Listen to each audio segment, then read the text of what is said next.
टी20 विश्वकपमा छनौट भइसकेको नेपाल टिम हाल युएईमा रहेको छ। युएसए, युएई र नेपाल भएर सिडब्ल्युसी लिग 2 को चाहिँ म्याचहरू खेल्नेछन्। सन् 2027मा हुने 50 ओभरको वर्ल्ड कपको लागि सिडब्ल्युसी लिग 2 पनि एउटा क्वालिफायर रहेको छ, जस अन्तर्गत नेपालले युएईसँग 2वटा र युएसएसँग 2वटा खेलहरू खेल्नेछ।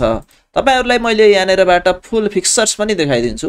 युएई, नेपाल र युएसए सिरिज अन्तर्गत नेपालले आफ्नो पहिलो खेल युएसए सँग खेल्दैछ। खेल नेपाली समयअनुसार अक्टोबर 26 11:15 बजे बिहानबाट सुरु हुँदैछ दुबई क्रिकेट स्टेडियममा। त्यसै गरेर नेपालले अक्टोबर 30 मा युएई को सामना गर्दैछ। त्यसै गरेर नेपालले पुनः नोभेम्बर 1 मा युएसए सँग खेल्नेछ अनि त्यसपछि नेपालले आफ्नो अन्तिम खेल युएई सँग नोभेम्बर 5 मा खेल्नेछ। सुरुको गेम दुबई इन्टरनेशनल क्रिकेट स्टेडियममा भए पनि अरु 3वटा म्याचहरू भने आईसीसी क्रिकेट एकाडेमीमा हुनेछ। सिडब्ल्युसी लिग 2 खेल्नको लागि नेपालले आफ्नो स्क्वाडमा थोरै परिवर्तन गरेको छ। लास्ट टाइम टी20 विश्वकप छनौट खेलेको टोलीबाट 3 जना खेलाडीहरूलाई बाहिर राख्दै नेपालले आफ्नो स्क्वाड पनि एनाउन्स गरिसकेको छ। लोकेश पम, सन्दीप जोरा र आदिल अलामलाई बाहिर राखेको नेपाल टिमले टोलीमा साहब आलमलाई मौका दिएको छ। त्यस्तै भीम सार्की र अनिल शाहलाई पनि घरबाट बोलाइसकेको छ र अहिले युएई प्रस्थान गरिसकेका छन्। त्यसै गरेर युएई को स्क्वाडमा भने खासै त्यस्तो परिवर्तन त देखिएको छैन। विश्वकप छनौट खेल्ने खेलाडीहरूको बाहुल्य नै रहेको छ युएई को स्क्वाडमा पनि।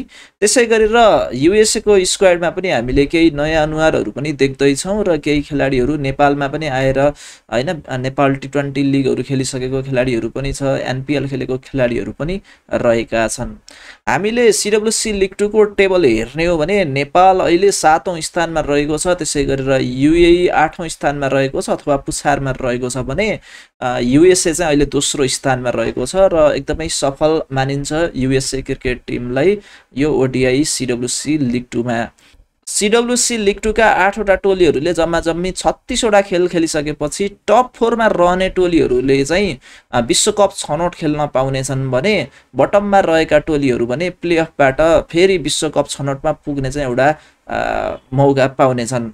सन् 2027 मा हुने विश्वकपमा पुग्न पहिला हामी विश्वकप छनौट सिडब्ल्युसी लिग 2 बाट पुग्नु पर्ने छ भने विश्वकप छनौट अर्थात् ग्लोबल क्वालिफायरबाट टप 4 हुने राष्ट्रहरूले चाहिँ विश्वकप खेल्न पाउनेछन्। त्यही भएर यो लिग 2 लाई अब दोस्रो दर्जाको लिग रहेको छ भने अब पहिलो लिग अर्थात् अब छनौट खेल भनेको त ग्लोबल क्वालिफायर जुन आउन बाँकी नै रहेको छ।